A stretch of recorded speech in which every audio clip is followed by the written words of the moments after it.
মানুষের শরীরে নীরবে বাসা বাঁধা এক ক্ষুদ্র পরজীবী এখন বিশ্বজুড়ে দৃষ্টিশক্তি হারানোর অন্যতম কারণ হিসেবে উদ্বেগ তৈরি করেছে। এই পরজীবীর নাম টক্সোপ্লাজমা গন্ডি, যা টক্সোপ্লাজমোসিস নামের রোগের জন্য দায়ী। গবেষকদের তথ্য অনুযায়ী বিশ্বের প্রায় 1/3 মানুষ কোনো না কোনো সময় এই পরজীবীতে আক্রান্ত হলেও অধিকাংশ ক্ষেত্রে এর লক্ষণ প্রকাশ পায় না। তবে কিছু মানুষের ক্ষেত্রে এটি চোখে গুরুতর সংক্রমণ সৃষ্টি করে স্থায়ী অন্ধত্বের কারণ হতে পারে। বিশেষজ্ঞদের মতে ওকুলার টক্সোপ্লাজমোসিস চোখের ভেতরের সবচেয়ে সাধারণ সংক্রমণগুলোর একটি।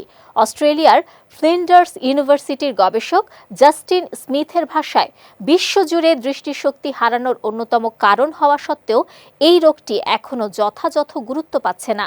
তাই একে বিশ্ব স্বাস্থ্য সংস্থার অবহেলিত ট্রপিক্যাল ডিজিজ তালিকায় অন্তর্ভুক্ত করার দাবি জানিয়েছেন গবেষকরা। এই পরজীবী সাধারণত দুটি উপায়ে মানুষের শরীরে প্রবেশ করে: আধা সেদ্ধ বা কাঁচা মাংস খাওয়ার মাধ্যমে এবং বিড়ালের মলে থাকা পরজীবীর ডিমের সংস্পর্শে এলে সংক্রমণ ঘটতে পারে।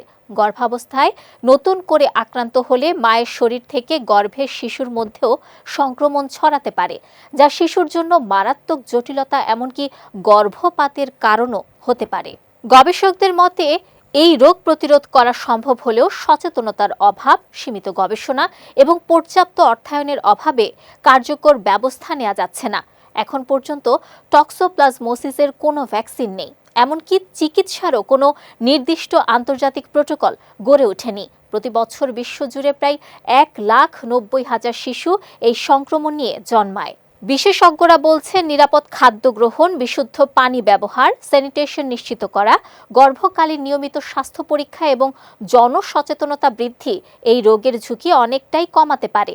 তাদের আশা, টক্সোপ্লাজমোসিসকে এনটিডি হিসেবে স্বীকৃতি দিলে গবেষণা, চিকিৎসা ও প্রতিরোধ কার্যক্রমে নতুন গতি আসবে এবং বিশ্বজুড়ে অন্ধত্বের এই নীরব হুমকি মোকাবেলা করা সহজ হবে।